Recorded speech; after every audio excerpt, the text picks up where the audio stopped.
and welcome to second video of lessons on with yours truly, Nomfanelo. So this is part 2 of script coverage, where it'll be focusing on writing the coverage. So I would say if this is the first video you're watching, please watch the previous video where I talk about essentially the basics of script coverage and the stuff you need before doing the coverage. So let's continue.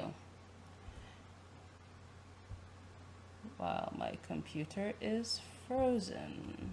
Okay, there. So right off the top, usually on script coverage, you have your script information. So you have the header info and the logline. So that's usually at the top of the page. It usually contains the script title, the name of the writer, the page count, which excludes the title page, the location, time period, the genre, the name of the reader, the name of the company or the client that requested the coverage, and the date of the coverage submitted.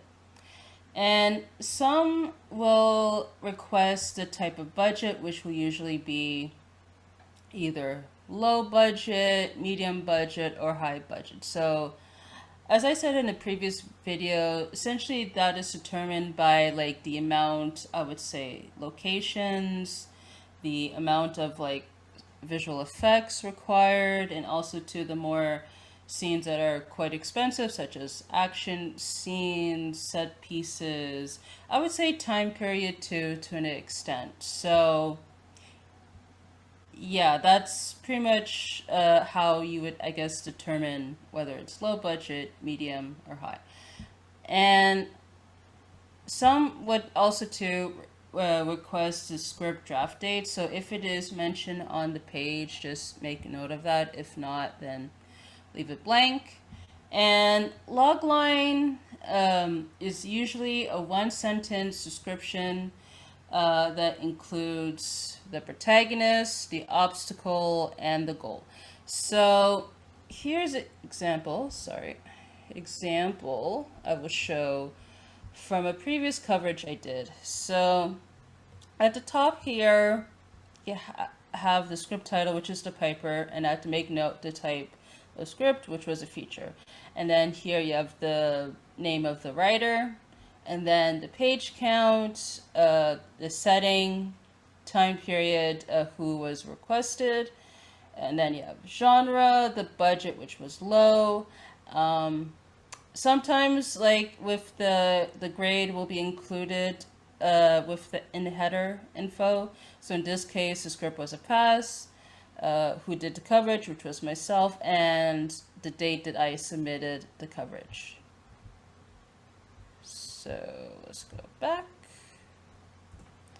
So, and then you have the summary, so which I consider to be like the Wikipedia version of the script. Essentially, it's written in third person, in present tense. You focus on the major beats of the plot, the characters involved, the events, the turning points, and obstacles. And character intros, just as it would in a script, will be in all caps. And with the descriptions, keep it brief. You don't have to go into extreme details with it. I mean, unless if that's what the client wants. And the paragraphs are usually broken down into beats. So going back to my previous example, just scroll down. So summary here, where I would start off where with this case you have the main character. He's heading to the airport, that's her deal, and then he meets one of the main characters as he's at the airport. So usually with summary, like for each paragraph, always indented, and unless if the client wants to have, let's say, the paragraphs, let's say without indent, but always space them out. And so with my summary here, it was essentially like what, close to 2 pages.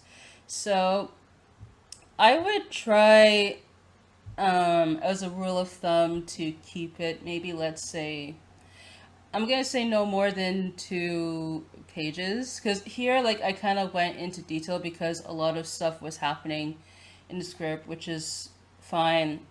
But just try to like keep it to, I would say, the main points of the script.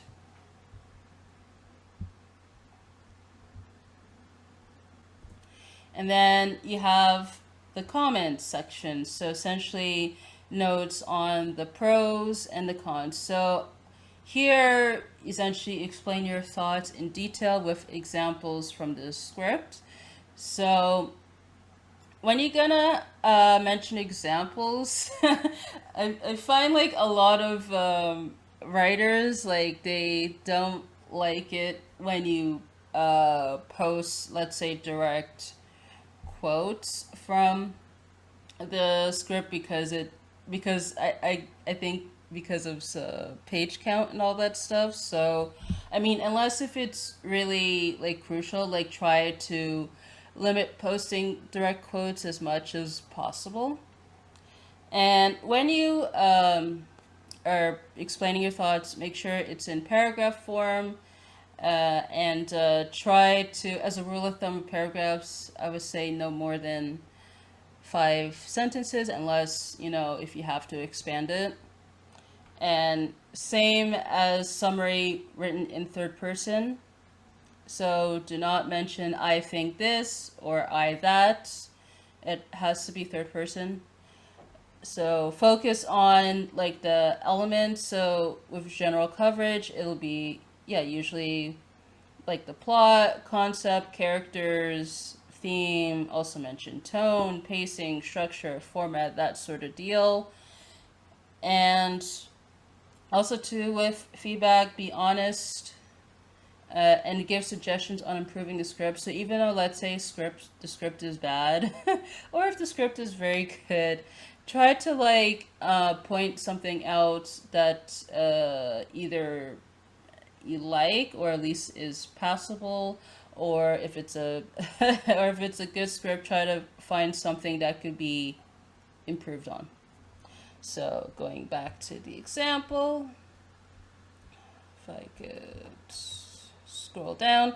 So my commentary, like, I kept it a page because I think for the most part I didn't like the script. So how I started off, like, I would give like sort of a brief summary of my thoughts. So essentially, in this case, it wasn't good because of the plot was convoluted, and I thought, yeah, it was a waste of time essentially. So yeah, that was pretty much a rundown of my thoughts. And then going back to the slideshow. And then usually it'll end off at the bottom is your scores or your ratings.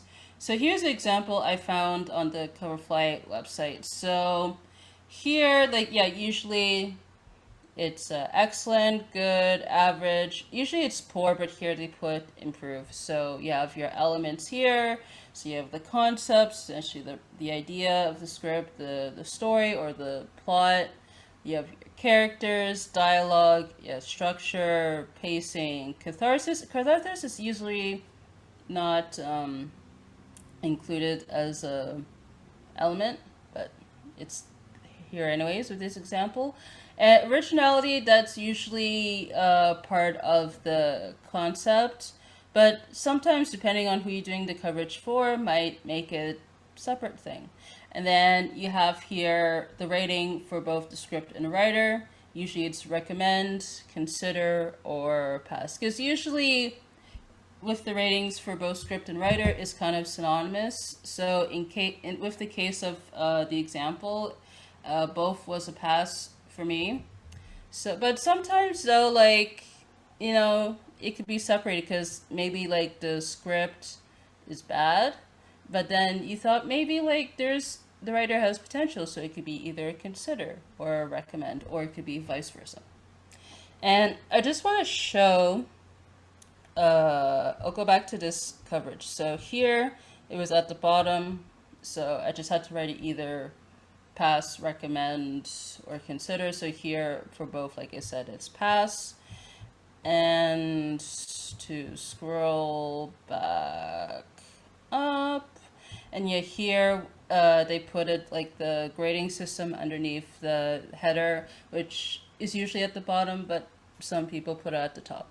So here, in this case, everything was a poor for me, and the score was a 0 out of 5. And I mentioned here that it was a pass. Usually it's not in the header, but sometimes it is. And here, this example, yeah, usually genre expectations budget is usually not included. So with genre expectations, in case if you do have to comment on, essentially, like I talked about, like whether like the script lives up to, let's say, the genre conventions. Does it do anything new with the genre, or does it use the stereotypes of the genre, like that sort of deal? Um, and I think that was it for this exam. For this, oh yeah, here brief comments. So usually here, if you have to write it, is essentially it's like your overall thoughts of the script. So essentially, with the example here, I would note that the script, like I would say, like there's a dark tone to it, because it follows the antagonist, and once the main action takes place in the airplane, that's when it kind of like goes haywire. And I wrote that, yeah, it essentially turned to a boring B movie that tries to be a version of Passenger 57 but fails because of the characters, the cheesiness to it, and the confusing plot. And yeah, here, yeah, is the log line. So here, essentially, the script was about like a hostage situation. Here, it takes place in a small plane, which has unexpected events. They say for a dimwit criminal and an arrogant pilot. So yeah, so that's it for this example. So I want to show another example of a coverage. So if you are going to do, let's say, specific coverage, which is usually for contest or fellowship submissions, it varies on what elements you need to cover. So with this case, I had to do a script where essentially here I talked about what works, what doesn't work. So essentially the good and the bad of the script. But then sometimes, yeah, like you don't have to provide a log line, or like you may have to focus on a couple elements, like with plot, concept, that sort of deal, or you'll be asked to note which element worked, which one did not, like this example here. So, but usually, like when with a specific coverage, you do not have to write the summary for the most part. But if you do have to write a summary, it's usually about maybe no more than 5 sentences. And yeah, and sometimes you write the log line, sometimes you don't. So let's go back. So here are some tips on writing the script coverage. So as I said previously, read the notes or the instructions from the writer or the submitter if they are provided. So if, let's say, is there a specific way to like download the template, save the file, make note of that, and also to, if there's anything specific they want you to look at, or maybe they just have some general thoughts about the script, so just always keep note of that. But if there's no instructions, then I would say do the coverage as usual. So when you do your comments, avoid writing a broad comments, because I guess the writer, they love getting specific feedback. I mean, it's fine to share like your overall thoughts, but always expand on that. Like, don't be too general on it, if that makes sense. Include specific examples. So don't just focus on Act 1 of the script, even though maybe a lot of the mistakes are happening in Act 1. Try to cover other sections of the script. And I would say that usually the majority of the scripts that you'll have to cover, they tend to be bad.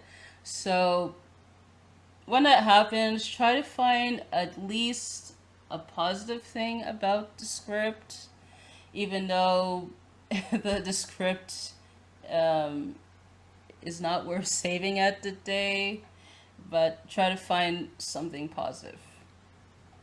And take personal beliefs out of the equation. Like I say, be objective with your thoughts, not subjective, because if you become too subjective, that will essentially cloud like the coverage, and the client will not be too happy on that. So also too, give notes from different aspects of the script. So if, let's say, a script you have to do, let's say the characters stand out, which is nice to mention, but also talk about the other elements too, like with the concept, themes, so forth. And when you do your scores, make sure like the scores reflect your notes. So let's say if you thought the script, let's say, was like average, so let's say out of 10, maybe it's like a 5, 6, but the, the scores, let's say they say like a 7, 8, it does not make sense. So just be consistent with that. And before you submit the coverage, it's very crucial to review it and edit it before you submit it, because if, let's say, you just write the coverage without looking at any spelling or grammar errors, not a good sign.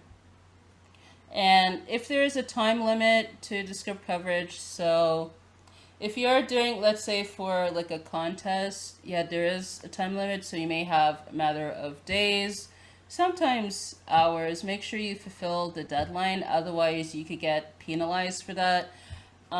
For general coverages, unless like if the client specifies when they want it submitted, I would say try to submit it by no more than, I would say, a week or 2 weeks at the most.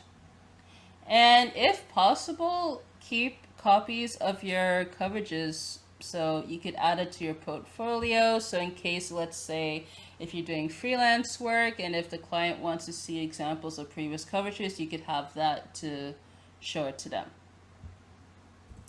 So that pretty much concludes part 2 of lessons on script coverage. So the next video will be the conclusion of lessons on script coverage, where I'll be focusing on beyond the coverage, essentially opportunities that are out there as a script reader. So I want to say thank you guys so much for watching this segment of lessons on. So I would say, yeah, like watch the previous video, and I would say, yeah, you could follow me on Twitter, Instagram, Linktree at Nomfanelo. And please like, share the video, and also to subscribe and click on the bell for notifications. So thank you guys so much for tuning in, and until next time.